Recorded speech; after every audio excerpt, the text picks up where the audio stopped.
ابن رجب حنبلی انہوں نے لطائف المعارف کے اندر اس بات کو لکھا، کان المسلمون، یعنی یہ تو صحابہ کے دور کی بات بتائی، ابن رجب حنبلی اپنے دور کی بات کرتے ہیں، یعنی صحابہ کے دور کے بعد تابعین کا بھی یہی معمول، پھر تبع تابعین کا بھی یہی معمول، اور یہاں تک کہ ابن رجب حنبلی وہ کہتے ہیں کان المسلمون اذا دخل شعبان اکبوا علی المصاحف، کہتے ہیں جب رمضان شعبان کا مہینہ آتا تو مسلمانوں کی یہ عادت تھی، کان المسلمون، مضارع پہ اگر کانا آئے تو اسے ماضی کے معنی میں لے جاتا ہے، اور ماضی استمراری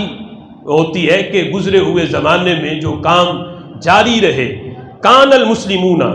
مسلمانوں کی یہ عادت جاری تھی، پچھلے زمانے میں بھی یہ عادت ان کی جاری رہی، اذا دخل شعبان، جب شعبان کا مہینہ داخل ہوتا، اکبوا علی المصاحف، تو وہ قرآن پاک پہ جھک جاتے۔ جھکنے کا مطلب یہ ہے کہ کثرت کے ساتھ قرآن کی تلاوت کرتے، اور کہتے ہیں کہ دوسرا کام یہ کرتے، وَأَخْرَجُوا زَكَاةَ أَمْوَالِهِمْ تَقْوِيَةً لِلضَّعِيفِ وَالْمِسْكِينِ عَلَى صِيَامٍ وَرَمَضَانَ، دوسرا کام یہ کرتے کہ اپنے مال کی زکوٰۃ دیتے تاکہ اس پہ جو غریب لوگ ہیں، مسکین ہیں، انہیں رمضان کے روزوں پر تقویت مل سکے، وہ سحری افطاری کا انتظام کر سکیں، تو زکوٰۃ وہ اپنی رمضان شریف کی آمد سے پہلے پہلے نکالتے۔ اگرچہ رمضان شریف کے اندر صدقہ خیرات کرنا،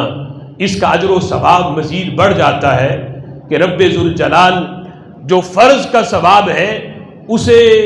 رب ذوالجلال کئی گنا بڑھا کے دیتا ہے، اور نوافل کا جو ثواب ہے وہ فرضوں کے برابر ہو جاتا ہے، یہ ثواب اپنی جگہ پہ۔ لیکن یہ سلسلہ اگر کوئی اس نیت سے کہ میں پہلے اس لیے نکال رہا ہوں تاکہ جن تک زکوٰۃ پہنچے وہ اپنے سحری افطاری کے انتظام کر سکیں، روزوں کا اہتمام کر سکیں، تو اس نیت سے دے گا تو یقیناً رب ذوالجلال اس کے